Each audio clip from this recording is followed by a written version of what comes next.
Hello mga kaibigan! Welcome po sa aking YouTube channel. This is Brit Pinay Johnny. For today vlog mga kaibigan, nandito naman po ako sa conservatory area.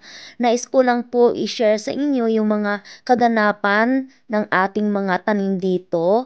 So anyway mga kaibigan, 2 weeks ago, I went to holiday in Bedford with my friends and gumala po kami sa London.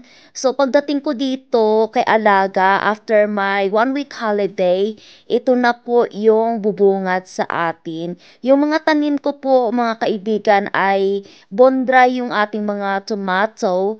But for today vlog mga kaibigan, ito po yung gagawin ko for today. Gagawa po ako ng homemade insect spray para po sa ating mga pananim using garlic powder or fresh garlic cloves with water and liquid detergent po mga kaibigan.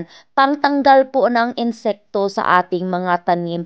Kasi before I went to holiday mga kaibigan 2 weeks ago, mayroon po akong nakitang insects sa ating mga tanim na bok choy. Dahil po wala po akong oras, so ayan po mga kaibigan, hinayaan ko lang po yung mga insekto na mag-spread out po sa ating bok choy. Hindi ko na po dinala yung tray, yung taniman ko dyan sa labas ng conservatory area.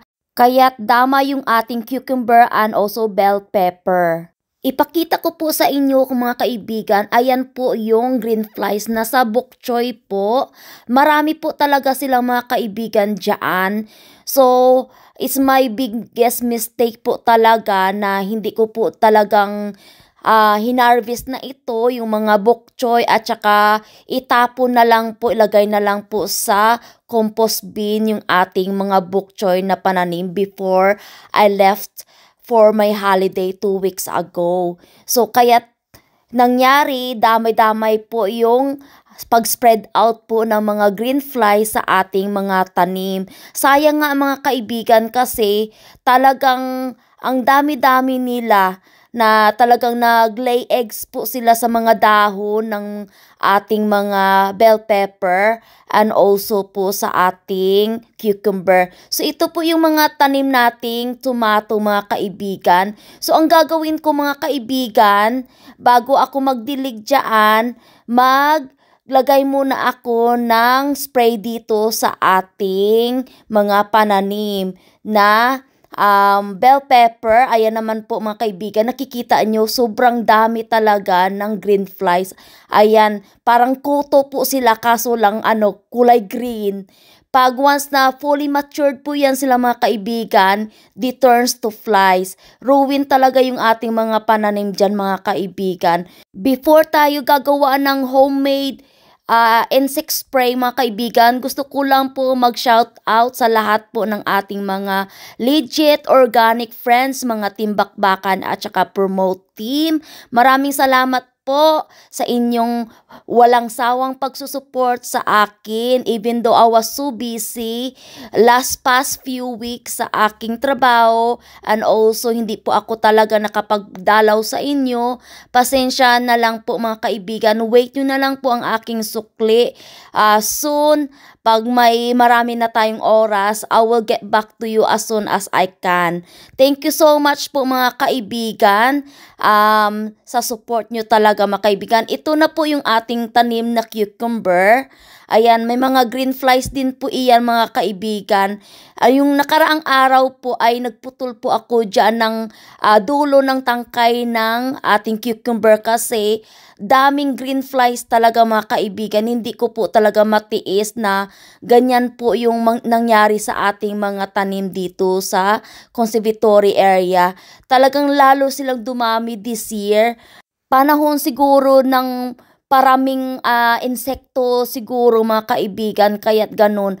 Ayan po, lanta din po yung ating cucumber kasi hindi po ako nagdilig ng 2 araw. So ayan po yung gumagapang na po yung ating cucumber sa ating rose garden trellis. Ayan, may cucumber na din po. In couple days time po mga kaibigan, ready to harvest na po yung cucumber natin. So umpisahan na po natin mga kaibigan or pagtrabaho dito sa conservatory area. So, ang unahin ko po mga kaibigan, yung patungan po ng bok choy tray na puti, dalhin ko po iyan sa labas mga kaibigan kasi may mga insekto din po iyan.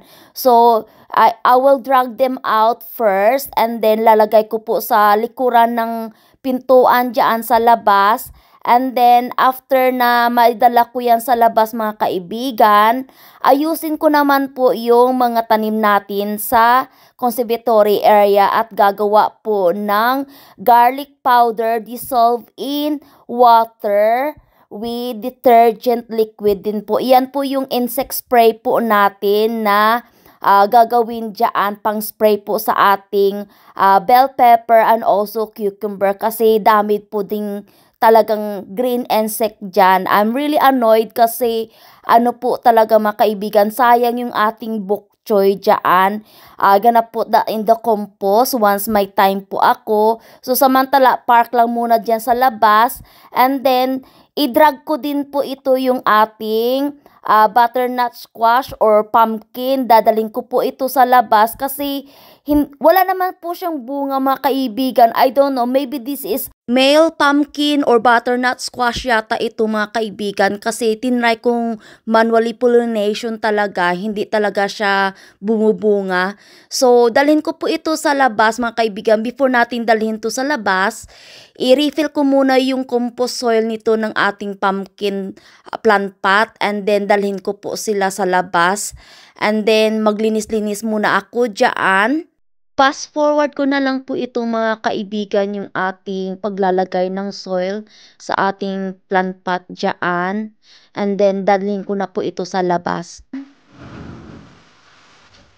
Hilain ko na lang po kasi mabigat.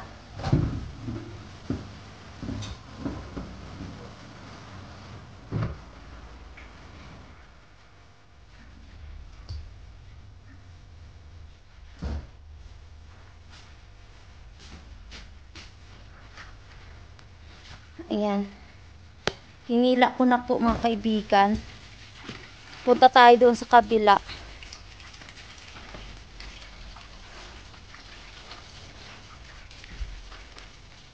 Dito ko po siya ilagay mga kaibigan yung ating pumpkin. Dito. Saan ba maganda? Kasi yung pumpkin mga kaibigan, dilaw. Ay, dito ko na lang siguro ilagay mga kaibigan, oh. Ayan.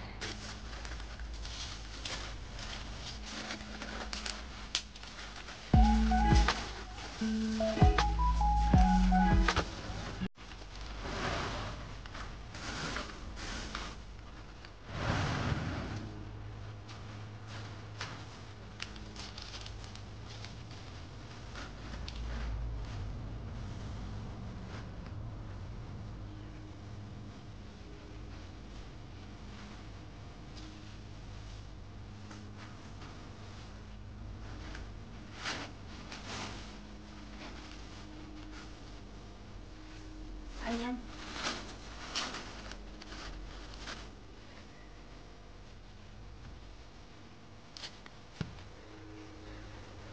Ayan mga kaibigan.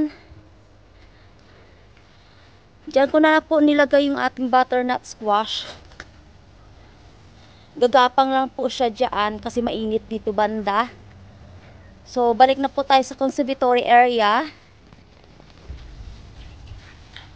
Balik na po tayo dito mga kaibigan. Ayan, mag-tidying up muna ako dito mga kaibigan. Tapos gagawa po tayo ng garlic powder with detergent and also water on it.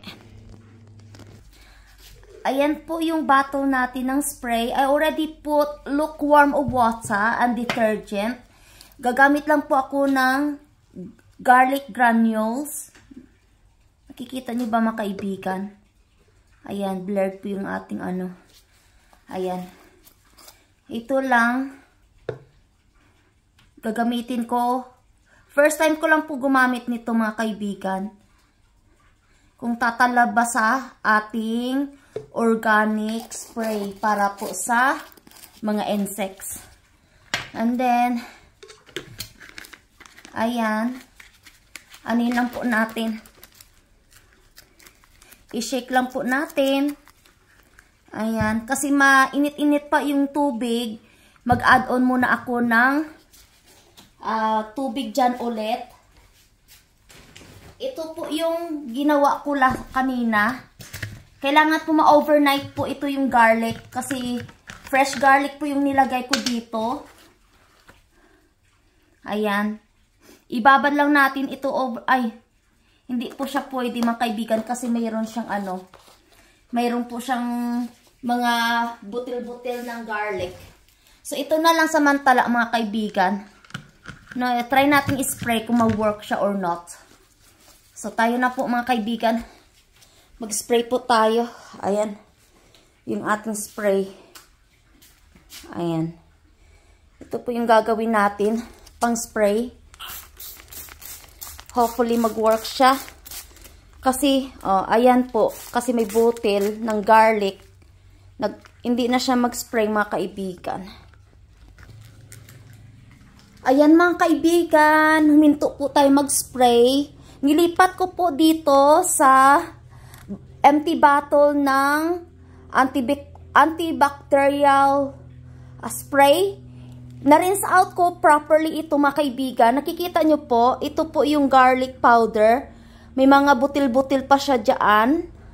Ayan. So, para makita nyo po. Make sure po, you rinse it out. Nahugasan ng mabuti yung bote ng inyong paglalagyan bago nyo po igamitin. Ayan po. Na linisan ko naman to ng maigi. Tapos, hinugasan po or nabanlawan ng hot water para po siguradong tanggal po yung kanyang bleach nito ng ng Dettol spray. So, safe na po siyang gamitin. I-spray lang po natin yan. Madali lang, di ba kaibigan? Kasi may butil-butil po, kaya't hindi ako makasyadong, ayan, katulad nito, may mga butil-butil po siya, hindi ka masyado makapag-spray. Nahirapan po ako mga kaibigan, nag-stock naman po yung butil-butil ng garlic powder. Update ko na lang po kayo pagtapos na po tayo dito.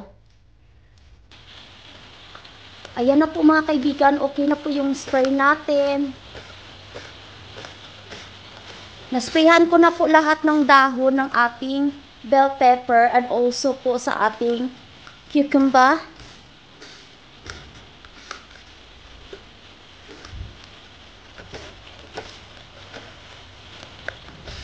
I-check na lang po natin kinabukasan kung yung ang garlic spray po natin ay mag-work. So, ito na po yung magtatapos yung aking walking vlog mga kaibigan. Kung bago lang po kayo sa aking channel, pa-like, pa-share, pa-subscribe. At huwag kalimutan po, i-hit ang notification bell. Maraming salamat po. Thank you sa panonood. Paalam muna. Bye!